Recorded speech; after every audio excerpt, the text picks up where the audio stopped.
not saying we're not like we had a guy named Dan, who is a Twitter pickup artist that we had a whole segment based on mocking that.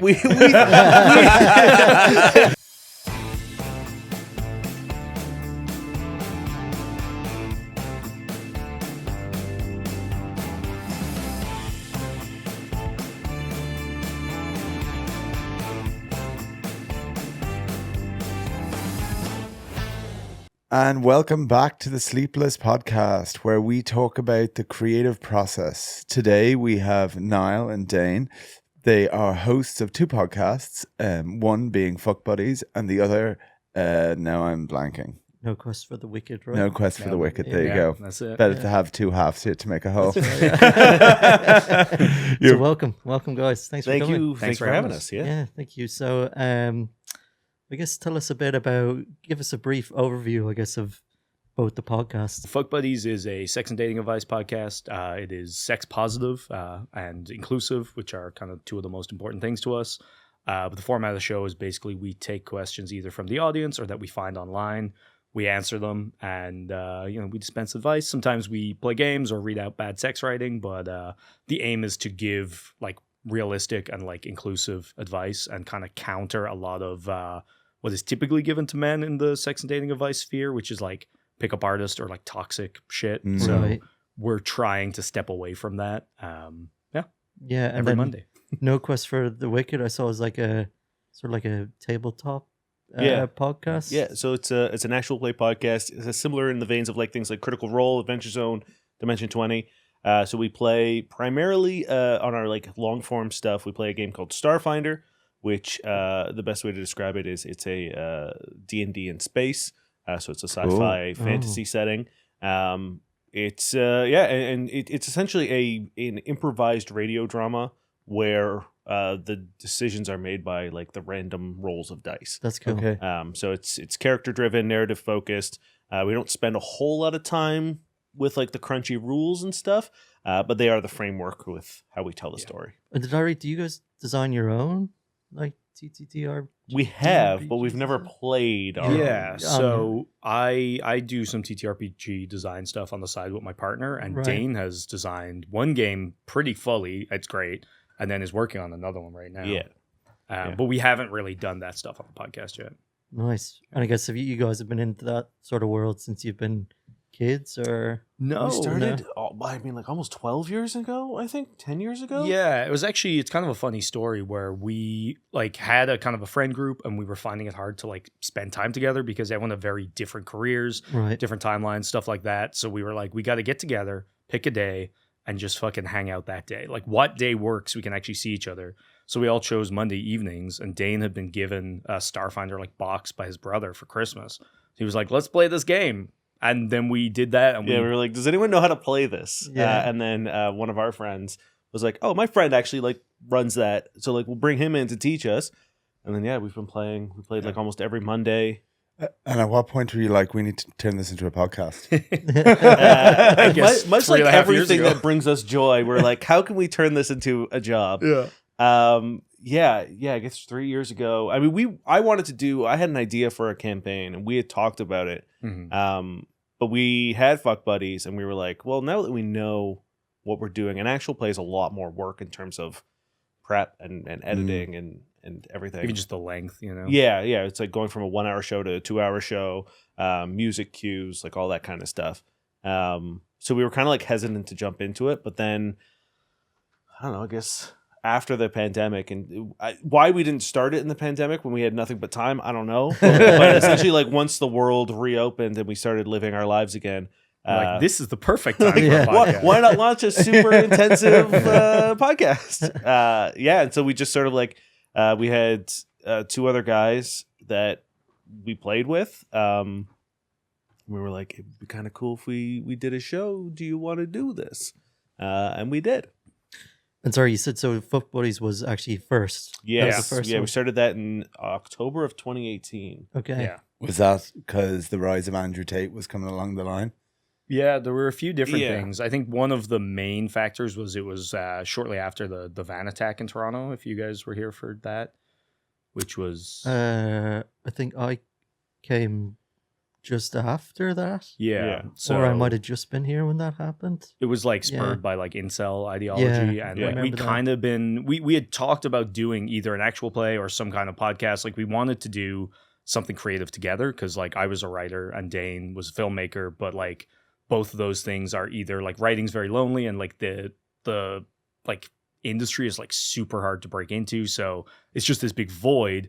And with filmmaking, it's like so hard to like what you want to do needs so much budget and like so all these things. So while we were doing that, we were like, we could also do a creative thing together. And if it's a podcast, we need far less in terms of, you know, we just release an episode tomorrow and we can get mics. And, you know, Dain had his background in editing and stuff. So, you know, we've been kind of like thinking about it. And one of the ideas was the sex and dating advice podcast, because people we worked with in a bar were always like, you guys need like, because we would give advice at work Right. when we were all fucking hungover on a Sunday morning brunch shift, and we'd all just like chat about stuff. And it's like rare that people actually get told to start a podcast. So Right. Yeah. but the only time two white men were ever told, you guys should start a podcast. That's a fair point. but it's funny because we'd considered doing an actual play back then, and I'm very glad we didn't, because Yeah. everything we learned from Fuck Buddies made No Quest hit the ground running. Whereas like if we'd done it the other way around, I think it would have been a harder start for sure. Well, on that, yeah, what were some of those things you learned then? At the beginning then? I think it's I did like I went to school for acting. I did YouTube stuff for the longest time. So like I was kind of comfortable with the sound of my own voice and like doing that, but I was not. well, I think it's very difficult, and it's a very strange like transitioning into audio only Mm. is a very weird world when you're like every gap, like every space is you could like drive a truck through, right? So Mm. it's like you really don't have there's no allowance for dramatic pauses. That's just dead air, Right. really. So I think the transition into like being comfortable with talking and finding that rhythm and finding that flow. Our first couple episodes needed heavy editing, Yeah. and now we've gotten Fuck Buddies down to pretty much a science, to the point where like the amount Record of and done sort of thing. yeah, I mean, Yeah. I do like my post processing. I run it through a process through Audition that removes silences. Like that's pretty much we're pretty much good to go, barring a doorbell or a phone ring or something like something that I have to go in and cut out manually. But other than that, like the Fuck Buddies is like on wheels now, and like we could do an episode like right now. And then pretty much. equipment and stuff, was there some trial and error, or did you kind of know straight away what you were going to use? We had, I mean, our equipment has gotten, one of the things that we've always promised to ourselves was like, as we generate income, we will increase our money. Yeah. And that's been our promise to our listeners as well, being like, if you support the show, that's not just beer money. That's money yeah. we're going to Money reinvest back in. into the show. Yeah. Same for our listeners. Yeah. Yeah. So it's like, I mean, I started with a blue Yeti. I think you had a blue Snowball. Yeah.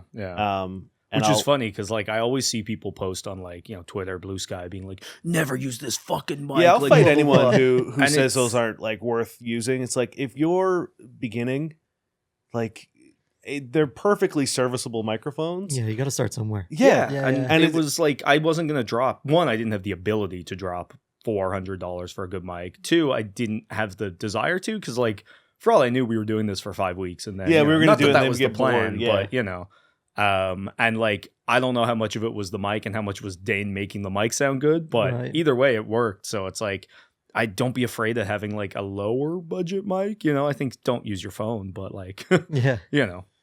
And then how do you, so you went from like the biggest thing, I think something like 95% of podcasts don't make it past 20 episodes or something like this. Mm.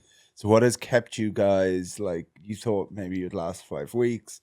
What really solidified like, hey, because at points you're just talking into the ether as well. Like, Yeah. Yeah. I mean, I think a big thing for us is both of our obsessive compulsive, the fact that we've never missed an episode since 2018. Wow. We've never skipped a week. We've never like not Taking a uploaded, break. We've taken a never- break, yeah. and it's like it's the Duolingo curse of the streak. That's the thing. At this point, it's like we're 300 and like almost 60, almost 70? 370 episodes of that we've unbroken streaks. So it's like if we miss one now, it fucking sucks. If we miss one at 17, no one's gonna care. Yeah. Right. Or at least no, I don't think anyone would care now. We would care. Yeah. But yeah, it's almost like what 8 years unbroken now. And have you find with that consistency there is like a steady like fan base that has grown over time, or were there more like moments within your like podcasting episodes that like, oh, this was the big break, or has it been like this? We've had spikes of episodes. Yeah. Like episodes have done really well. Some I have no idea why. Like we had one that I think it was called like "Stick to Your Guns" or something like that. Yeah. And that had a huge spike because it was also around the same time that America was doing something with gun laws. So I Okay. think people just thought this was a pro-gun episode, but really it was like a really dumb joke that we had made. Right. But it's weird because like no one complained. Like we didn't get like people being like, fuck you guys, this isn't about guns or anything. It just got a lot of listens. So I'm like, was it a coincidence? Yeah. Were people confused? Did they go, wait a minute, but then they liked it? I don't know. Right. That one was confusing because it was just a run-of-the-mill episode. We had one live show like really pop off, which is also weird because people tend to not, or like if you look on Reddit, people always complain about the podcast they like doing live shows. So for me, it's because the sound quality dips, Yeah. and then you can always hear the audience as well, and you're like, it's not the same. I feel like yeah, It's funny. Our live episodes, I think, tend to do perform better. almost better than every one of our normal episodes. wow. Yeah, it reminds you. Do you listen to Blind Boy? at Yeah, all? yeah. Did you ever go to his one? He was here a couple of years ago, and he never released it because Oh, really? the audience was like, Too loud. no, like they did not like the guest. It was just not suited. Basically, everyone had probably had like 5 or 6 pints before coming in, and the guest they had, I can't remember his name. Basically, he was a comedian, but his whole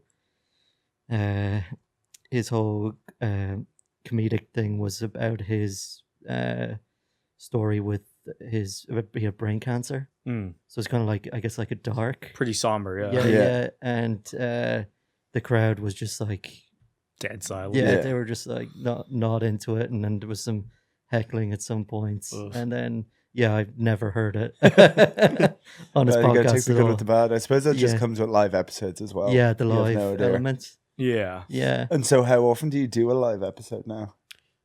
We were doing them monthly when Yeah. we started, and then And what we do with releasing them was like we would just kind of keep them in the tank so that if something Right, did that's a happen, we good could just idea. release yeah, one if of it was those. one of us Yeah. went on vacation, we had something just like Yeah. That's a good idea. Which helped us keep the streak going. But yeah, we were doing them monthly for a while. And they were a lot of fun, like for us, hopefully for the crowd, but they said it was. But then the place we were doing it with, I guess with like post-COVID, like bar culture and all that just wasn't doing well. So kind of ran out of the money to like pay us to do them.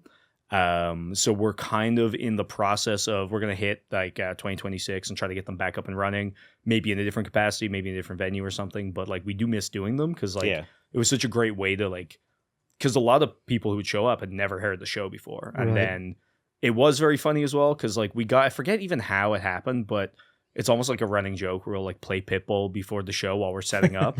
So people will show up. Yeah, right. People will show up early, sit down, see these two white guys on stage, see the name Fuck Buddies, hear Pitbull, and like you'll see them start to like get up and go. Yeah, there's nothing more than like a bunch of red flags, just like just sirens going off behind us.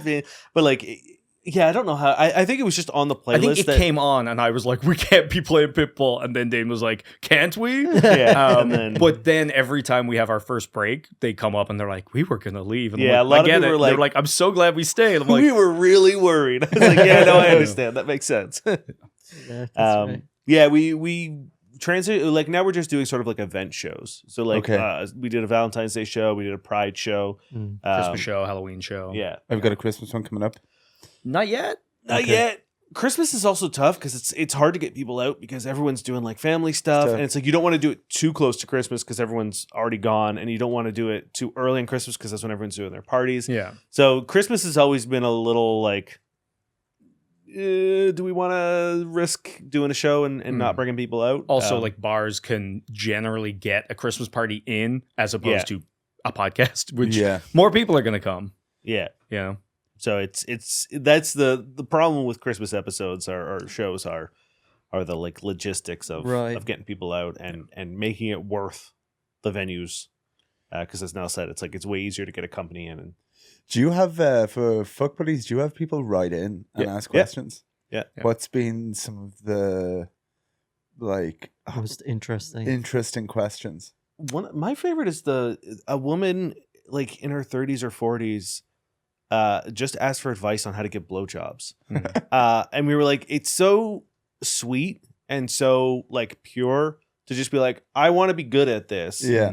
What do I do? And we did like a whole like 30-minute like TED talk on hand jobs and blowjobs. On blowjobs and blowjobs. Which was really funny because this was when we were in the closet. So we're almost like knee to knee in this tiny closet. Kind of ironic. And like, well. I know, right? Hey, people love those jokes. But like, there's no way when you're describing something, you can't help but like mime it out almost. We're just like eye to eye, knee to knee, like, you know.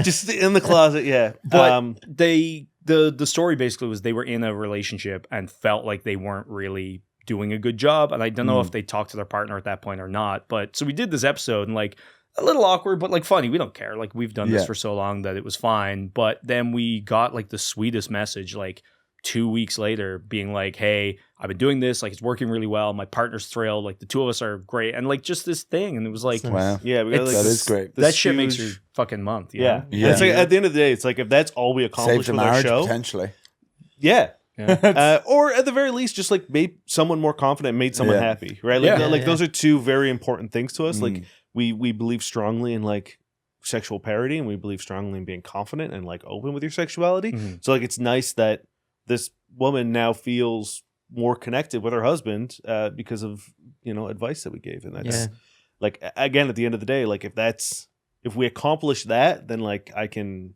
dust my hands off and feel pretty good. And do you get like a decent number of correspondence coming in now every week, or it depends? It depends. I feel like we got more at the start, at least in the or not the start, but like let's say the middle. But what surprised me the most is doing live shows. We were like, we're gonna hand out cards and people can write stuff in, and we were like, we're not gonna get any. Maybe the odd one. Every time we like have to either get rid of our entire second act or our third act, because we used to do 2 acts, now we do 3. Because we have so many audience questions. Yeah, we were like, we'll prepare the whole show, and then like if we get the 1 or 2 questions that we thought we would get, we will slot them. We will slot them in, and it's fine. But then like by the time we get to our last act or whatever, it's just like we have a stack like that of being like, okay, we have to rapid fire through these questions. Yeah, which is crazy because I genuinely thought people were never going to hand them in person. Right. And like they're anonymous. Well, they're anonymous. People are having like it's in a bar, I presume. Yeah. So people are having a few drinks. So like a few spicy questions thrown in there anonymously to get the crowd going. Yeah. I could see that happen. Yeah, I can see that happening. Yeah. Yeah. And then, so I heard you describe it there, breaking it down into acts. So does that, I guess, when you're prepping for episodes and live shows, I guess, does your guys' backgrounds in writing and film, how do you think that like helps in like your prep? I mean, we don't prep anything for Fuck Buddies. The live shows, we put a little bit more effort, but like the way that we keep Fuck Buddies sort of fresh, like on its toes is I source my questions, Niall sources his questions, and then we don't tell each other. Yeah, there's no prep. So everything, like when I read a question, Dane's hearing it for the first time. When Dain reads a question, I'm hearing it for the first time. So we don't prep answers beforehand. Right. Nothing's rehearsed. It's just like it's all improv. And that's pretty much it for our recorded shows. For our live shows, we have a little bit more structure in terms of like we know Act 1, people are going to be having food, like having their first drink or two. Act 3, people are going to be really rowdy. Middle act, we now tend to do a little bit more of like because we just like to get the audience involved. So we've started introducing like interactive elements. So getting like a projector and a big screen, and then having like people being able to vote on like mini games essentially in real time or do competitions. Like we had a Halloween competition for like best costume. For the Halloween one, we also had like a monster smasher pass where like you could rate which monster you wanted to fuck, and it got weird. Yeah, we were like, oh, we'll do this for like, this will be like 5 minutes. It got intense. Like people had opinions. People love the creature from the Black Lagoon. Yeah, the creature from the Black Lagoon was the real. I wasn't expecting that, but people were horny for that fish man. Yeah. What other monsters were on the list? We did the Jacob Edward. You had to pick one. that's tough. That got intense. People were really So that's like, the Twilight Jacob. Yeah. That's that's funny because my wife and I just watched. We did the Twilight marathon for Halloween. There, hell yeah, Yeah, hell yeah. They're just wonderful movies. yeah. Well, I don't know. I came to the conclusion. It almost feels like to me, they get shitter. Yeah, for sure. As Yeah. the money goes up. Yeah, and they're getting more money, but Yeah. I don't know. Something about I think the story's great, but the films themselves seem to get. Like You think, schlockier. you think Yeah. the story's great? I think the story's good. Hey, I read all Story's the good. books, so I Yeah. can't. Yeah, yeah. I can't give a My shit. partner just watched all the Twilight movies for the first time. I still haven't seen any of them except for Oh, like you I've fucked up. seen the clips of like them in the like the what am I say it like I've seen that Yeah. Or forest like clip. how they run. Yeah, The yeah. running is like the ridiculous. Naruto vampire run. Yeah. It's just so like there's so many parts of the movies where I'm like, what and why? Yeah, Like, yeah. you know, Like Yeah. somebody went, this is a good directorial decision. Or like in the last one, the CGI baby. Yeah. Oh my God, yeah. Have you seen? I mean, they Nightmare. also Yeah. have you seen the puppet? Because it's not. There's a physical Oh. prop of it as No, I well, haven't seen that. and it's just as ghoulish. Oh, like it God. is fucking terrible. Yeah. Yeah. My partner was just like, she was like, I thought it was gonna be like more fun than this. She's like, it's boring. Like the Yeah. whole thing, like It's like brooding. The Yeah. whole thing Yeah. is like yeah. teenage angst. She's like, there's Yeah. like no personality in any of these actors. Which is Yeah. funny because in certain like if you just look at the clips that get shared, you're like, this movie must be great. It's insane. Like this shit's hilarious. And then in between, you're like, oh no. Yeah. Which is mad, yeah, because it's such a big franchise. Yeah, you Yeah. imagine they could have done it, but yeah, I don't know. Yeah. I think it has a cult following, probably huge. in Yeah. part because of how bizarre it is. Like I work with a big Twilight like mega fan, and she loves the worst parts of the movie. You know what I mean? So Yeah. Yeah. it's almost like The Room, right? Where Right. you just like that line delivery, you're like, hell yeah, makes no Yeah. sense, love it. Yeah. And then I was also then after we finished, I was looking up the books again, and I saw she actually wrote some other books like after. like a part of the saga. Yeah, well, it's kind of weird. Like one of the books is based on it's basically Twilight, but from Edward's perspective. Didn't she never release that, or did it Oh, finally I get? think it's released. Okay, yeah, because from what I was know, reading. like, I don't know why I know all this Twilight Yeah. lore, but back in the day, I believe it got leaked. Oh, really? And she was meant to release it around the time the original books came out, and then she was like, "Fuck this, you're not getting the book then." And like the fans were like, "No." Yeah, no. From what I was reading, I think it released like Okay. 2015 or something. I don't see what that would benefit though. It's like, why Yeah. would that make the story more exciting? I don't know. Yeah. The point, like half the excitement in the first book is like, holy shit, is this guy a vampire? And Yeah. whoa, vampires are real. Yeah. If it's just him being like, hey, there's a girl, Yeah, yeah. Yeah, yeah. crazy. I'm thirsty. Also, I'm a vampire. yeah. Yeah. Nobody knows I'm a vampire. That's Yeah. probably first half. Yeah. Second half. God, I have to admit I'm a vampire. Yeah. That's She also did a book where they were gender swapped. Hell yeah. wow. So I the feel like Edward that's a account- writer running out of ideas. I was gonna say it's crazy to devolve into a fan fiction writer of your own franchise. Yeah. It's That's more or less you could it, yeah. add anything more to the universe. No, I'm going to focus on the main story. Yeah. and What would just a switch. 14-year-old child want to write? Tom was telling me about here's a question. So there's a famous Irish podcast. You probably know Two Johnnies. Yeah. So Two Johnnies, they were taking questions, and they were one was around somebody wrote in and they said, "Hey guys, so I after all is said and done, I Young take guy. the guy, I take the condom off, and then I put it in a Ziploc bag. What do I do with the Ziploc bag?" Otherwise, I suppose he'd built up like a collection or something in the Ziploc bag. This isn't that strange. We have lots of questions really? about Disposing. saving condoms and like keeping them around and Yeah. like it's not uncommon, It's unfortunately. like in the bin. My favorite thing is we got almost the opposite question like 3 weeks ago.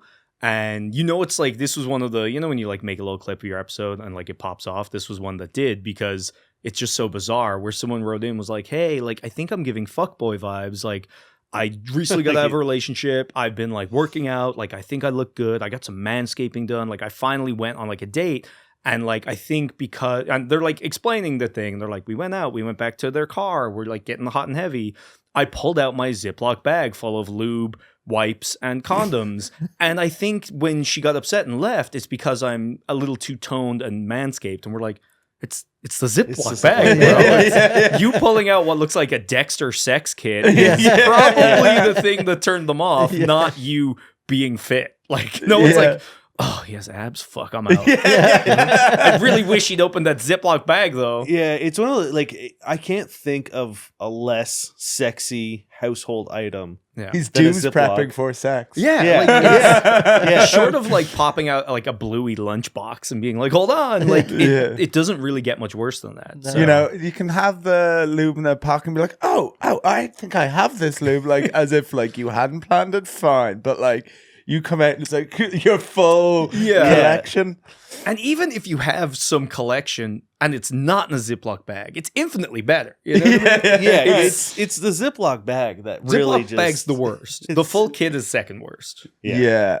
And then even how, if you do have the full kit, how you present that kit. If you give it all at once, it's like a bit intense. Yeah. Whereas it's like, oh, I think I have this, or Yeah, if you start like setting up like a hairdresser with like all your tinctures and tonics, it's like Unroll it like a chef's knife bag. Hold on. do this one.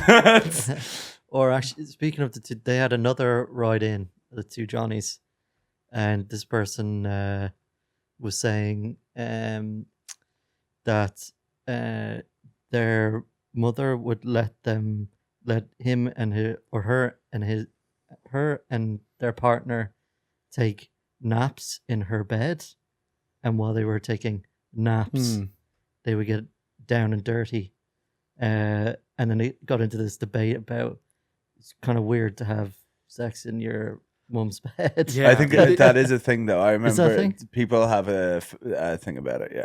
Oh, really? I remember there was like when I was younger, people would be at house parties and be like, "Oh, I want to," like they would try to do it in other people's beds. Yeah.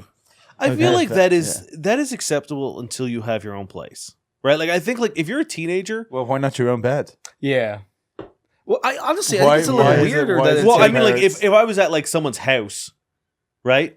yeah, that's fine. Yeah, I that's think it's fine. weird. That's what I'm saying. It's Yeah, like yeah, yeah. but like I don't know if I would ever be like, "Hey, come to my parents." It's- room. Yeah, but it's if a you're weird- at the house and your mum's like, "Yeah, go on, take a nap." That's up the there," and weirdest then part. she's like, Why is downstairs. the mom like, Yeah, the two of you want to go nap in my bed? Yeah, Like, I have a bad mom too. Like, if I was their partner and I was there and their mom was like, you two want to nap in mine, one, I'd be a horny teenager, so I'd be down. Yeah. But in the back of my head, I'd be like, what the fuck's going on here? Yeah. This is weird. Yeah.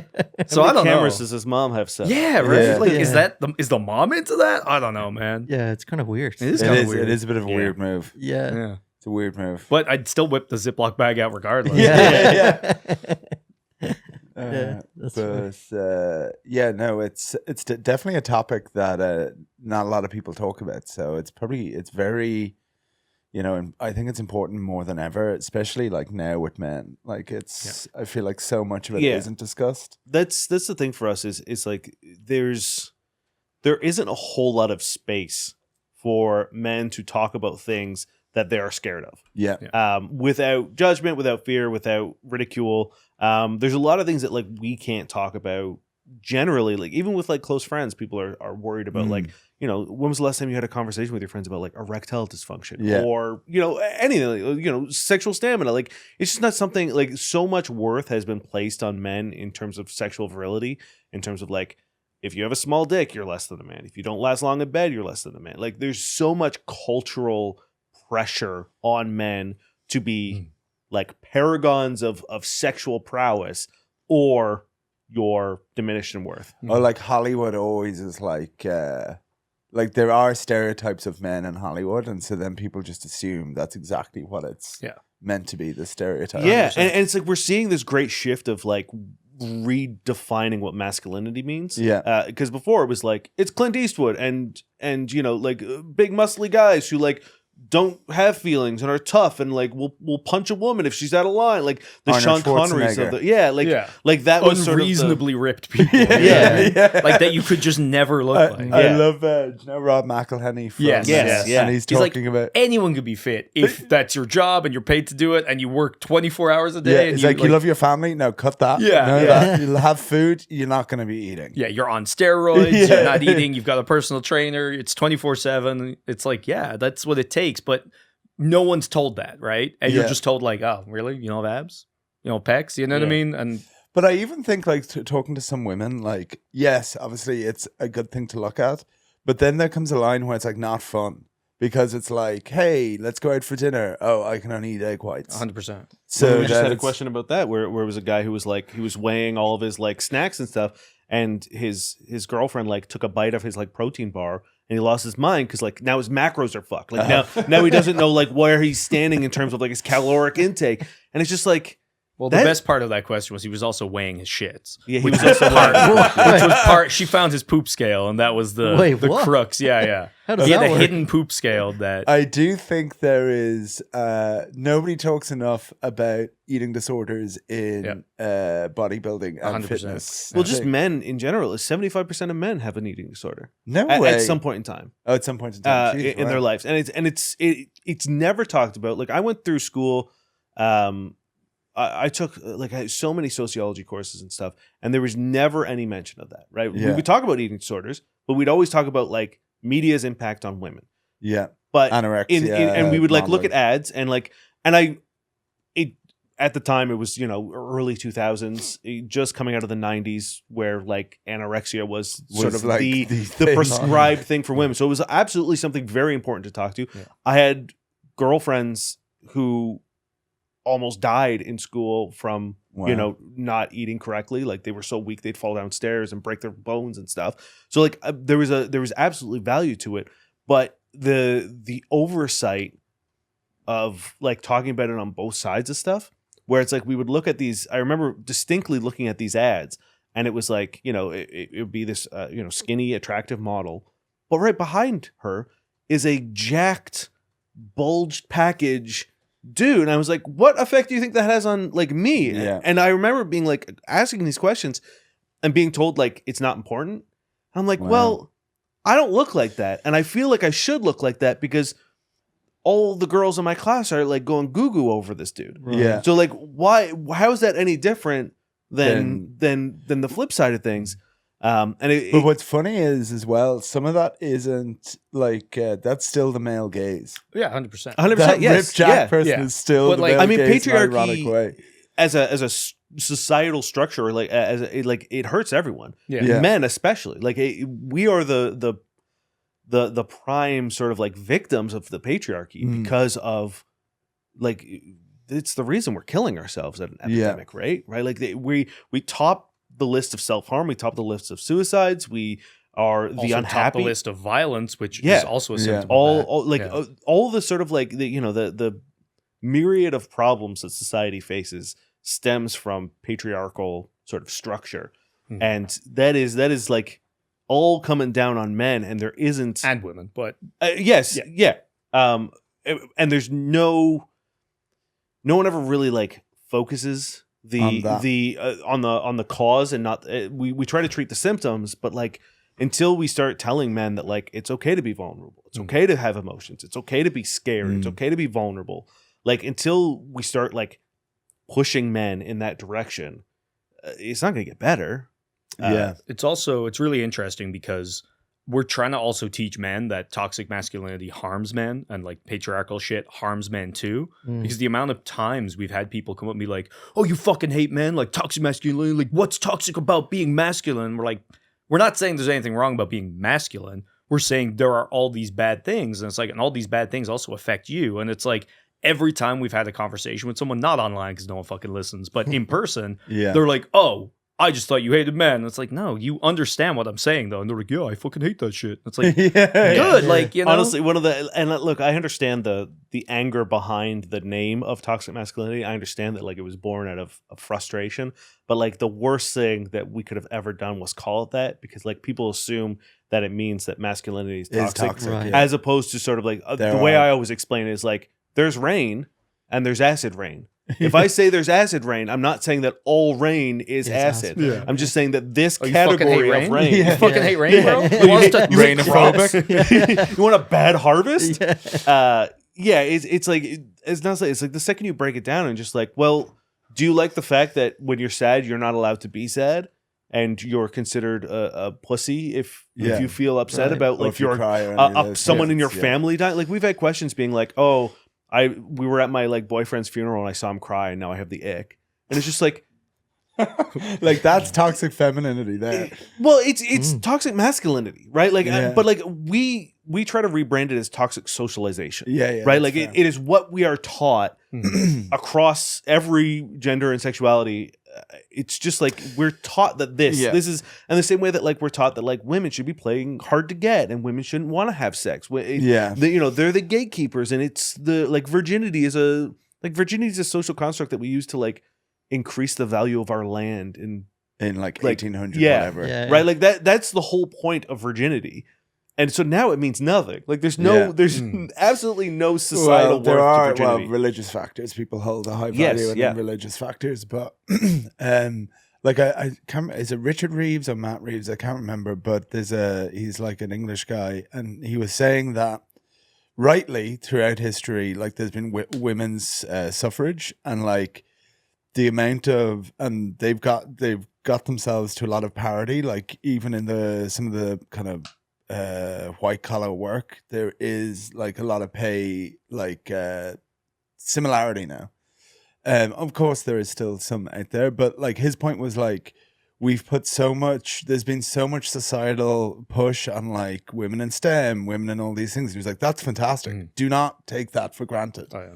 But then the flip side of that, where we suddenly have seemed to have forgotten, just because men throughout history have in some cases done very well out of the society that was, that just because there should be more focus on like men's initiatives, it doesn't mean that we have to focus less on women's things. Well, that's that's and I think a also, lot like- of people like conflate that as well when you're talking about like men's stuff. Exactly. People are like, hey, what about, it's like there can be both. And Yeah, like it's that's a big gap I think that's happened over the years, that there's been so much focus on like and correctly so, bringing women up to parity and making sure that they have all the rights in society that men have always had. But now also we've forgotten men have been left behind. Like they're being left behind in school. Like curriculum wise, women from primary school up to secondary school tend to do better on average than men, because the way that it is taught actually now benefits women more in terms of like how, you know, men learn and stuff like that. So there's those areas. Obviously, there have been better things for women to be able to talk about their feelings. You know, like you have podcasts like Call Her Daddy, where like they're having these and they're really exploding. And but for men, that doesn't really exist. You know, other than what you guys are doing. But or like the worst kind of existing, which is like Andrew Tate and all that. Yeah. Shit, you know? And that's the thing. Like when men seek out this help and these supportive spaces, that's generally what they find, which is fucking awful, because it's like the worst scumbags. And now people are getting fucking radicalized and pushed down this horrible pipeline. And they're somewhat successful as well in terms of money. Well, the problem is, But it's sorry, like, just before we move on, I did want to just say something really quickly, where like much in the way that when we say toxic masculinity, people do get really upset, or some people get upset and say like, oh, that's this very reactionary thing. A lot of the time when we talk about men's issue, we do get a similar thing where people are like, but what about women's issues? And I just really want to point out that we are in no way, and we are always fully supportive of the women's side of things. And we constantly do that. If you ever listen, that's half of what we talk about. We just want to add our voice to the men's side as well. You know? yeah, it's never, or it shouldn't be us versus them. No, in any regard, because it's the same problem. At any point in time, whenever there is like two different groups or any sort of oppression or marginalized communities, like it should never be an us versus them thing. It should be a like let's see what the problems are and fix them, regardless of who's. It's human nature to want to put everything into a bucket. Yeah. Like you're either black or white, or you're pink or blue. Like you have to fit in these categorizations. Like that's why things like BuzzFeed did so well. It's like 5 questions to figure out what Harry Potter character you are, and it's like, okay, I am now this person. You know, so we tend to always want to do that. So because of that, we oversimplify situations, and it's also like going back to the sort of like the Andrew Tates and like looking for things. It's like, when you think about it, like what is going to be more appealing to a stressed out, mentally unwell, scared young man? A dude being like, "You're not the problem. It's women who are the problem. It's these people who are the problem. Everyone else is the problem. You're doing great. You just need to be more of a piece of shit." You just need to go the easy direction than someone being like, hey, you have to do some self-reflection and do a lot of like unlearning and do a lot of work and do like, if you're sitting on the fence, the side of being like, you've done nothing wrong, baby, come over here. Yeah, like, and you don't even have to put in any hard work. Yeah. Just fucking keep going, bud. All you have to do is pay $29.99 for my university course and you are going to be a man. Pickup artists also, it's that whole, like I've gone down rabbit holes on it. It's like, these men are like the weirdest looking men as well. Like they do that peacocking stuff and everything. And it's just like, and like the thing does it work? Like, that's my thing. Like it must somewhat. I don't think it does. So like it works in the same way that like anything works, right? In the sense that you get enough no's. I'm sure these guys, I mean, like let me tell you, I will say it works in the way that like podcasting works, in the sense that so it does. There's a million people who have podcasts. There's one Joe Rogan, right? Like there's one guy who's making 20 million an episode, or whatever crazy number he's doing. Whereas like, yes, I'm sure that there is one guy who has his moves that works because of a bunch of different factors. But then there's also a million dudes who are trying to replicate those as an equation, like he's baking a cake, that isn't working because it's so disingenuous. Right? Like that, and that's the problem, right? Like these people like go in thinking that women are a variable in an equation. And if you they're just a list of check marks. I think that's part of why pickup artists are successful as well, is much like the Andrew Tates, where it's like, it's the easy option, fuck them. Like pickup artists put forward, and a lot of really toxic like men's dating advice put forward, you just gotta do this one thing. You gotta do these 4 things. And it's like, that's not realistic. People aren't a monolith. If you could do 4 things and date someone, we'd all be doing it. We'd just be like 1, 2, 3, 4. Let's go on. And if it doesn't work work for you, then it's you're doing it wrong. You just don't have the confidence. You need to do confidence work. Now you need to buy another course. Exactly.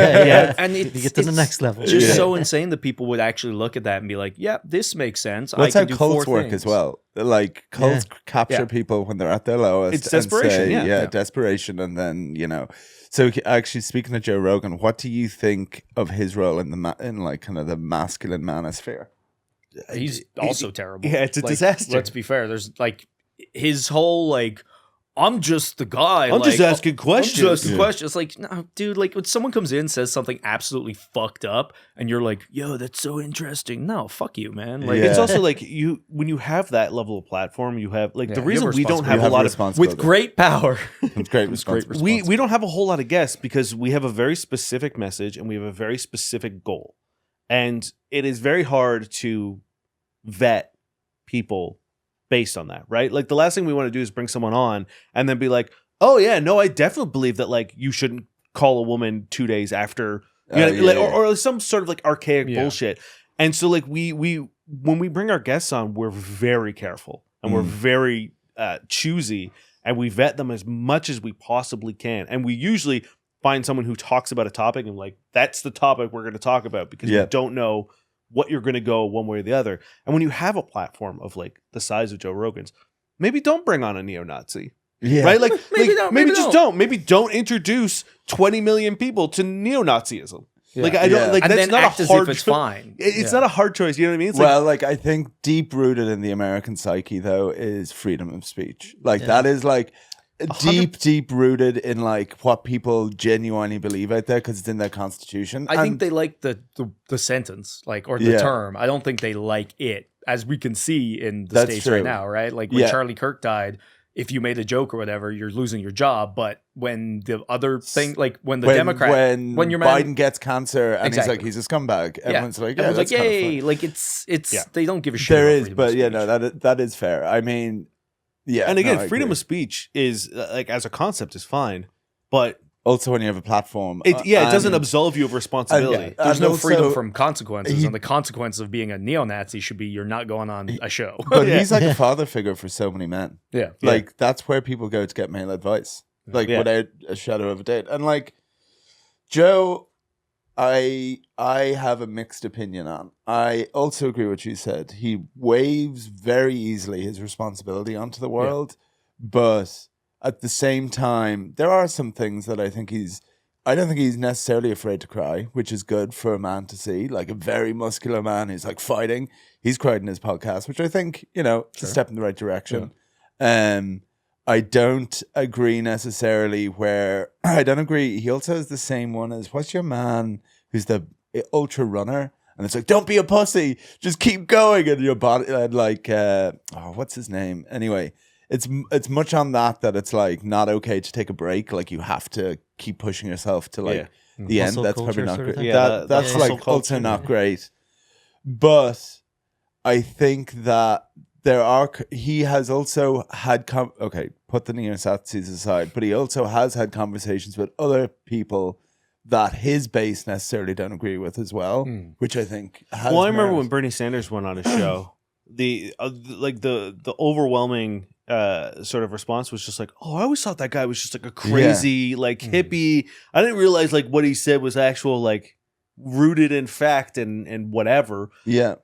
And like, sure, that's great, but I do feel like if you bring on, it's the old adage of like if two people sit down at a dinner table with a Nazi, then you're sitting at a dinner table with three Nazis, right? Like if you platform hate, then you are a hate show.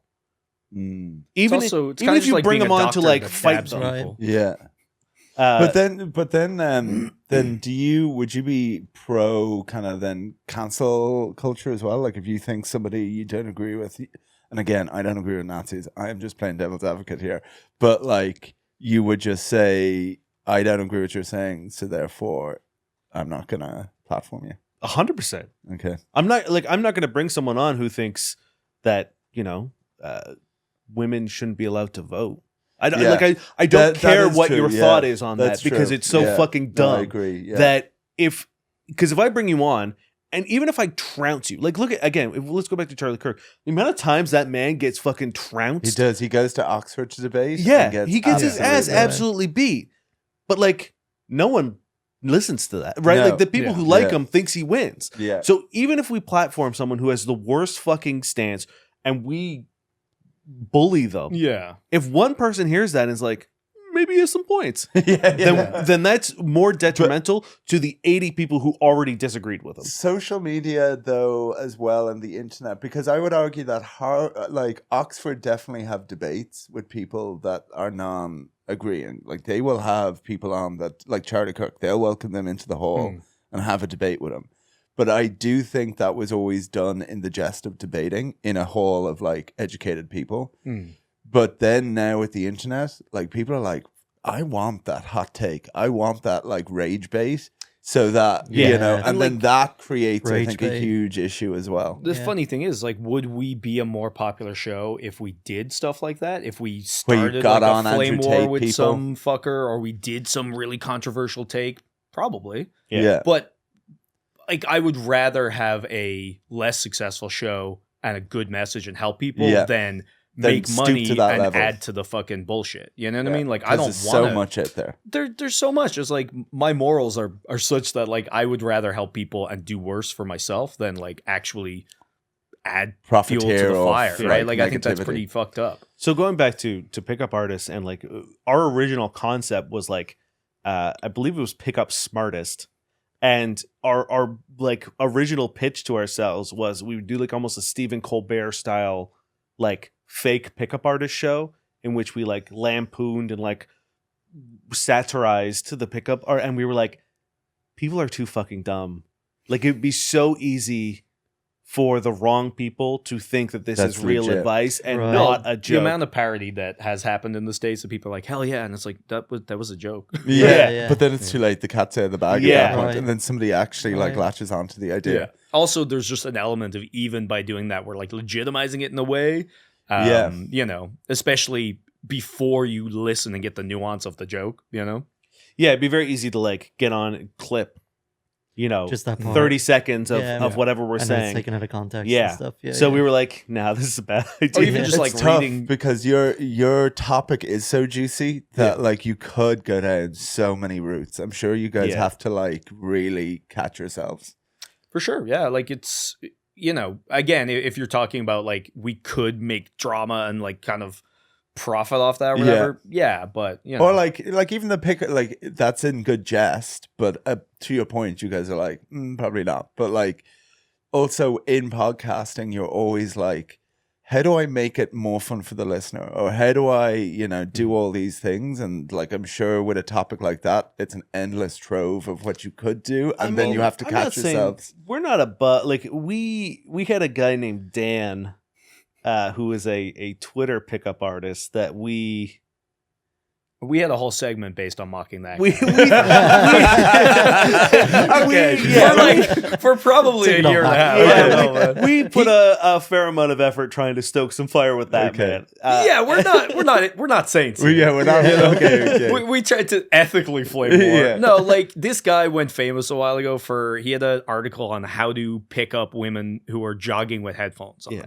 And it was like all his stuff was horrendous. And it was like literally like force them into a corner, hold them by the arm, Jeez. like physically don't let them go by. Like you've done it. And it was like, Jesus fucking Christ. No, That's like she's jogging with headphones on. Step one is leave her the fuck alone. Yeah, Step yeah, two is she's go jogging. home. Yeah. Hang out with your friends, like do something fucking healthy. So that was the first one, and then his Twitter account was like It was insane. it was bad. Like it was sort of the traditional sort of trajectory that you see a lot of these men go on, where it's like they gain a little bit of notoriety, they think that they're like what they're saying is gospel, Yeah. and then they realize that like no one really cares, and then And it's then- just like the downward spiral of And insanity so of then like they say crazier and crazier shit. Maybe. Yeah. Well, I mean, he just got sad. Like Yeah. towards the He end, got he was just sad like and he was racist. writing. Yeah, he Yeah, was writing okay. like articles being like, "How to get your ex back if she won't answer your phone call." It's like, oh man, Dan, I know this is a personal. Yeah. this is Yeah. a personal article for you. I actually saw this guy on was it Reddit or something, but he basically catches. I mean, it's a terrible thing, but like every time a woman says she has an ick about something that a man does, Oh, he He has the list? He has the Yeah. list, So and good. it's like the longest Yeah. thing, and he adds. It's like to tying that. your shoe. Yeah. It's like I don't like a man that can cook. That gives me the ick, and he like takes that quote and like types it into his like ever long list. Yeah. it's very funny. Yeah, even that shit, that's like toxic masculinity, right? Where it's like Yeah. you do one thing, you're not a man anymore. It's like I I hate- used an umbrella. Yeah. Like fuck me. Well, I think also I was listening to this as well that like therapy talk is being used like too frequently in like like there are people that will use like Weaponize it. weaponize it nearly and being like, you know, the ick or like, you know, they'll also quasi be like, well, I'm not being heard and therefore I have the right to do this, which okay, in some cases yes, but then some people just like lean on like Yeah, certain things. it's like it's just classic men of being like, go to therapy. And then what they took away from it is how to use it against people. Yeah. It's like, God damn it, guys. Like, We did it again. You missed the whole fucking point. I mean, we try to actively avoid using therapy speech. One, because we're not therapists. Yeah. We try to like We just say go to therapy. Yeah. I mean, We should start saying go to therapy, but don't weaponize yeah, it. go to therapy and actually learn. We try to like always when we give advice, we try to keep it as layman as possible because again, it's like we're not. That's what we are, right? We're not doctors. We're not therapists. So and we always just dudes being guys. Yeah, who just Tagline want to of the help. Yeah. So it's like because we don't want to encourage people who listen to like learn phrases they could stick in their back pocket. You know what I mean? Like that's not something we want to arm people who have malicious intent with. No, it's I mean, it's an endless topic you could go down. And so then now with you're also on the other podcasts that you've been doing for a while. So what's the game? Because I've heard it before. Starfinder. Yeah, it's the. So the minute you were talking about it, I wanted to ask you because there's no you're not in a dungeon. What is the dungeon master of Star Master? Game master. Game master. Yeah. Or just game master. as Dain calls himself, the Space GM. Space GM. Yeah. Space GM. And so, are your campaigns episode based or are they series based?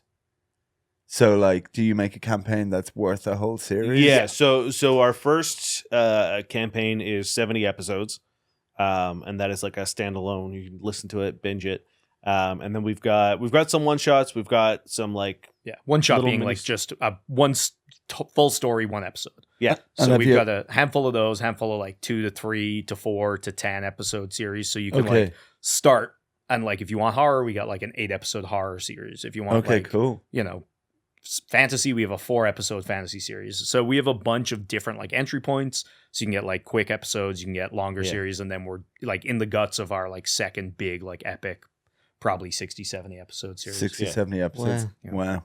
How long does that take to like write together as like the game master? So season 1, I had the idea, like I said, like probably 2 years before we started it.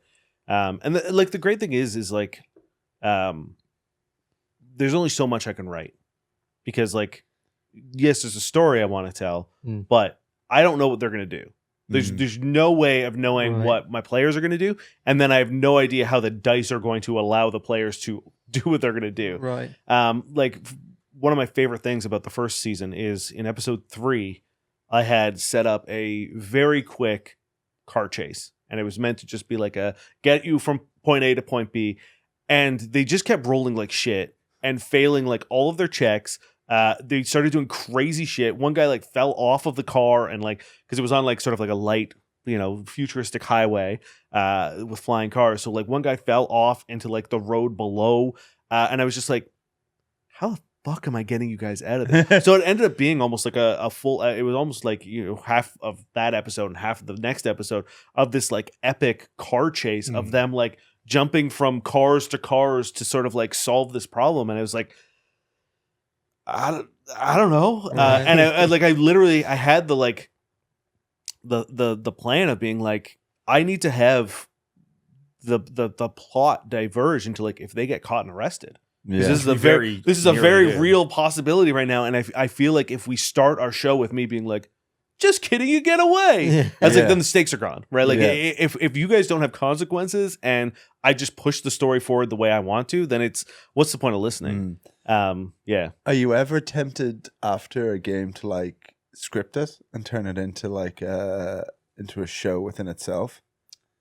I don't think so because it's like the way we do it. Like I know, and I think it can be a little off-putting to someone before they listen if they don't understand how it works because you think, oh, they're playing this game. I don't know this game. Right. I don't know if I care to listen to this game.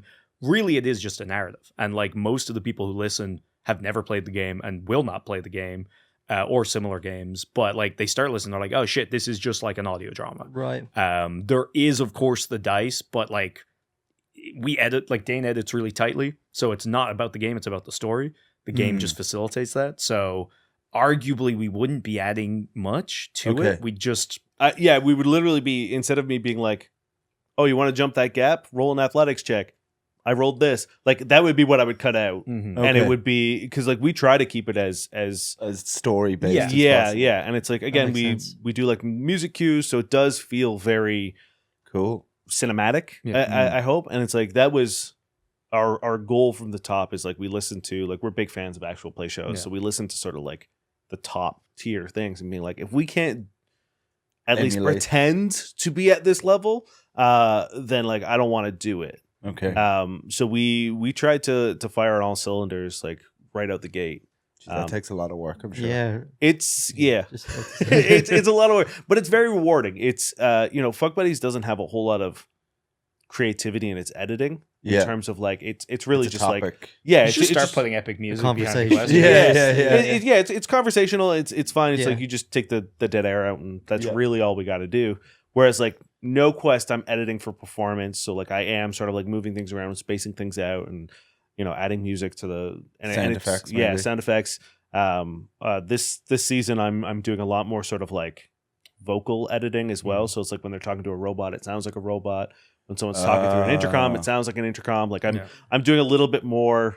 Okay, that's very Audio cool. production, and like I've really enjoyed doing it. It's a little bit more work, but I think the product of it It was way better. feels a lot more slick. Because yeah. like there's those Netflix shows now that are based on like the reason why I ask is like Netflix and no Amazon Prime, maybe Yeah, Netflix yeah, as well. yeah. The They're Critical doing, Role. yeah. Hey, let me tell you, if someone wants to animate the yes, series, if Yeah. that's come what talk you're to us. asking, like I think it would translate Amazon, if you're great listening. into a Yeah. cartoon. Come on, Yeah. Amazon. Well, like this is the thing. Like I think adult animation is getting more and more like prevalent. It's not just like the Japanese. Well, like Um, K-pop Demon Hunter is the biggest thing in the world right now. Yeah. Still, you know what I mean? So Netflix's best movie and still charting. I think it just Yeah. overtook Taylor Swift. Like her album came out and she was number one for like 2 weeks, and then they were like, back to this. It came Yeah. out months ago. Sorry, Taylor. Did you watch K-pop Demon Hunters? I actually have not yet. great. I've heard all the songs. Yeah, yeah. but The songs are yeah, fire. Yeah. Heard all the songs, seen all the viral TikTok. Yeah. So the pop. Yeah.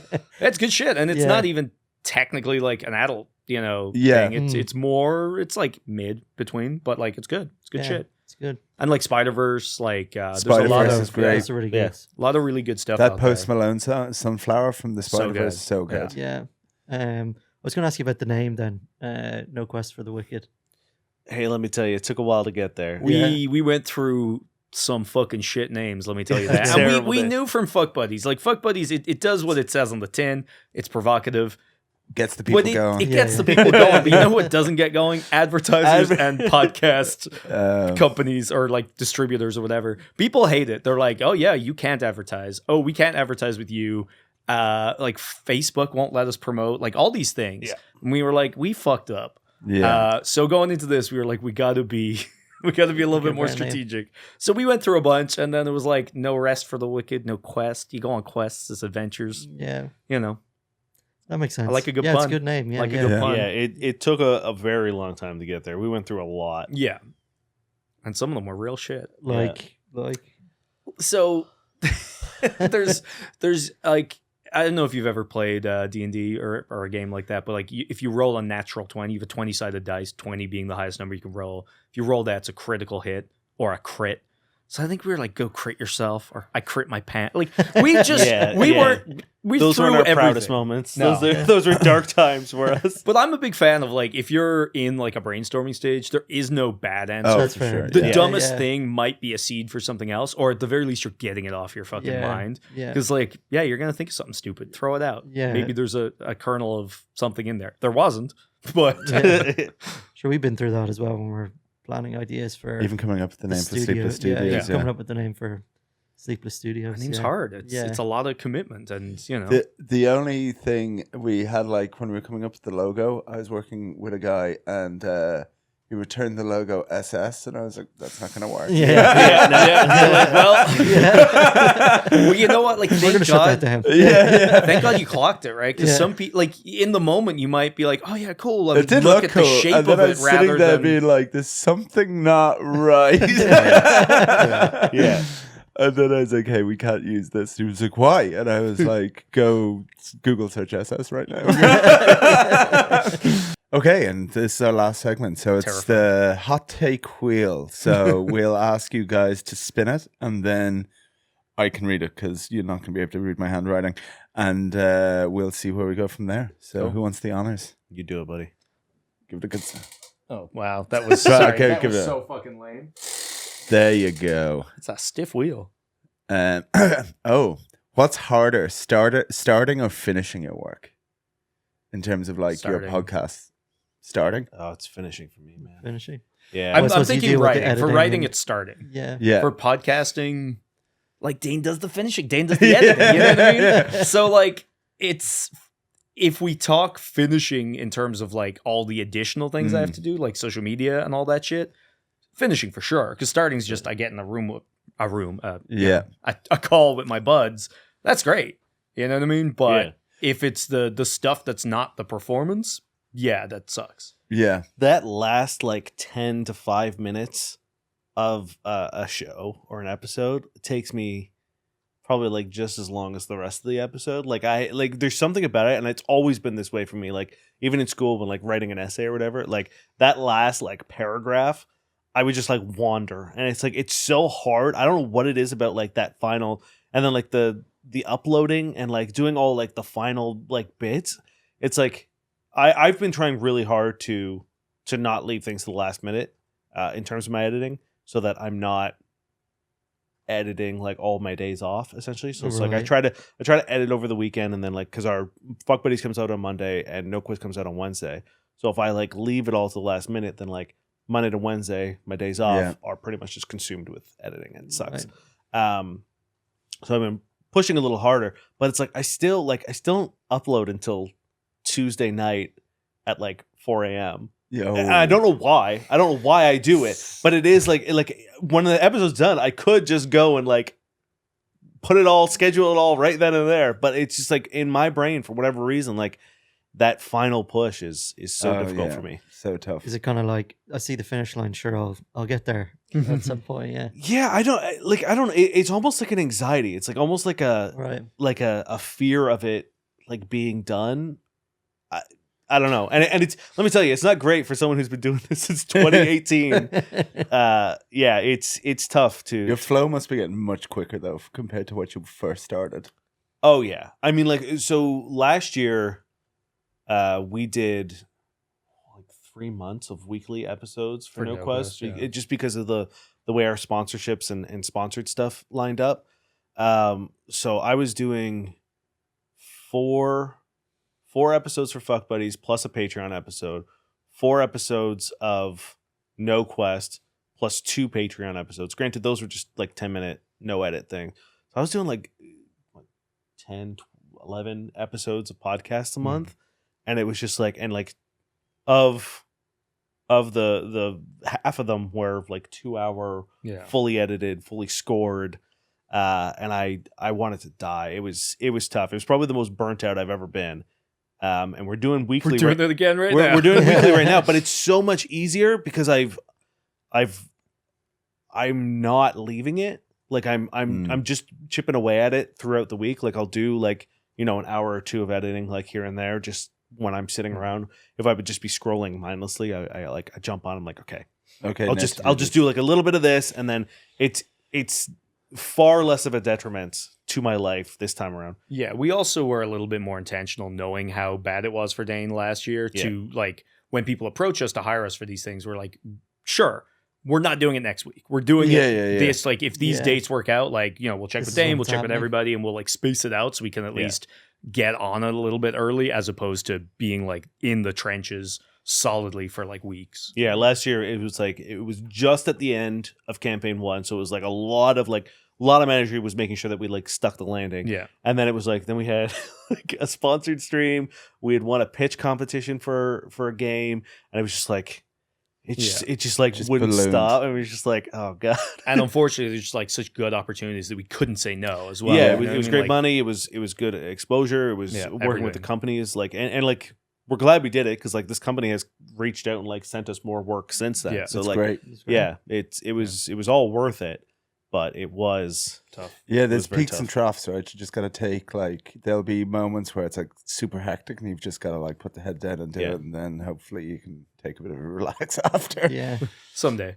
I guess for any of our listeners that are interested in starting their own podcast, what have been your top learnings that you would recommend? I think like consistency. Obviously, we have never missed an episode, and I think that stands to us. Like our graph was always going up. Sometimes a small amount, sometimes a little bigger, but it always was. And like I think being able to rely on the podcast show that you like, especially like we've all had that feeling where you like you're on your way to work and you pop open your app and you're like, oh, where's the fucking episode? That was the only thing that was going to get me through today. Yeah. So I think consistency. I think quality. Like we were saying, like whatever. Get a mic that's fine. Like you don't need like a $9,000 Shure mic. You know what I mean? If you can get one, fuck yeah. But it's more like give care to like the room that you're in, the editing, your mic etiquette, etc. And you'll get like a lot out of a little that way. You know what I mean? So it's like if it's good to listen to, it's consistent, you're professional. Like that. I think those are the three most important things, and they're very doable. If we're talking like growth, it's like get on your social media early and try to be consistent with that too. You know what I mean? Make those clips, be genuine in your connections with other people. You know what I mean? A lot of people pop on and like contact you, and it's very clear when it's just support me. I'm not even supporting you, but support me. Like, we all feel that sometimes. And it's like, fuck you. I'm not even going to engage. But like have genuine connections because they'll stand to you. You know what I mean? And then you'll have friends in the industry. Life will be more fun. You'll have people to reach out to if you need guests, or if you like a fire alarm went off in a bit you can't re-record and your friend is good at audio. Like that's happened to us, And I learned how to remove truck beeping in the background. What's your software that you use? So I edit in Premiere Pro just because I'm used to video editing. Yeah. And then I do a lot of my post-processing and like fine-tuning and Audition. Okay. Okay, good. So if you ever have a loud beep that you need removed out of a recording, I know how to do that. Is that a Adobe? AI stuff, Adobe, yeah. Yeah, it's Adobe as well. AI? No? Nope. No. No, I did that manually, baby. Okay. Yeah, Nice. We'll talk about it. Yeah, It's absolutely not I can start audio. beeping. Yeah. Please don't. We don't edit these. I would say, on your point, also like no one cares about your podcast more than you do, right? And one of the big things we get, especially with No Quest, is people being like, "Well, how'd you do this? How'd you do it?" And it's like, we asked. Yeah. We like Niall does a lot of work where he's on social media and he looks for like people doing games that we're interested in. And if we find a game that we're interested in, we reach out. We don't wait for people to approach us. And it's happened. Like people have approached us. I mean, I think almost all of our Fuck Buddy sponsors have approached us.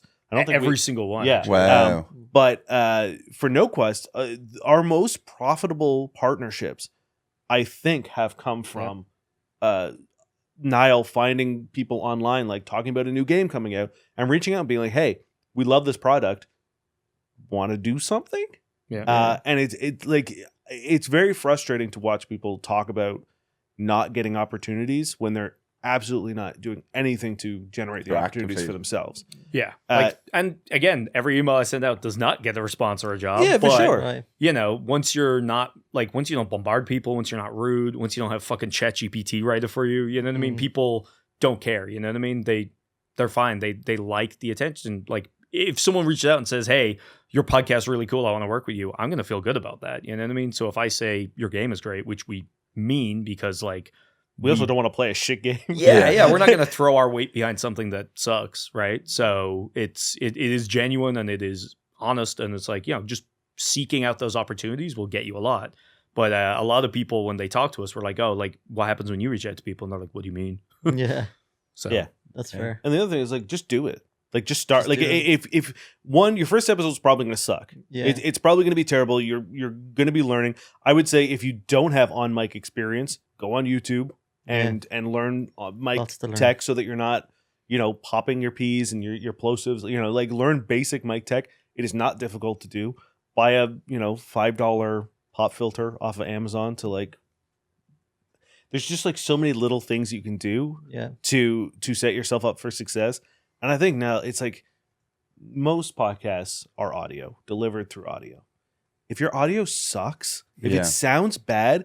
What are you doing? Yeah. It's crazy the amount of like, even like professional, like every now and then I'll be listening to a podcast and I'll get an ad for like another show. And I'm like, you sound like you're phoning in through like a rotary phone in the 90s. Like your audio quality is fucking terrible. Yeah. And if this is your ad, why would I listen to your show? Yeah. Like, Yeah. if it sounds this bad, like what you're trying to convince me, like it's crazy that people still think that like your It'll be Apple possible. Pods is an acceptable microphone.